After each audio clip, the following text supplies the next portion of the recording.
পুরনো একটা বিমান, জং ধরা একটা বিমান, যেই বিমানটা কখনোই আকাশে উড়ার কথা না, কারণ এই বিমান ব্যবহার অনেক আগে থেকেই বন্ধ করে দেওয়া হয়েছে। তবুও কেন এই বিমান দিয়ে প্রশিক্ষণ দেওয়া হলো?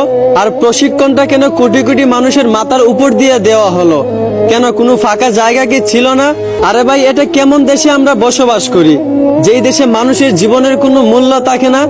একটা পুরনো বিমান দিয়ে প্রশিক্ষণ দেওয়া হয়, যেখানে পাইলটের জীবনের কোনো গ্যারান্টি থাকে না, আর দেশের জনগণের জীবনের কোনো গ্যারান্টি থাকে না।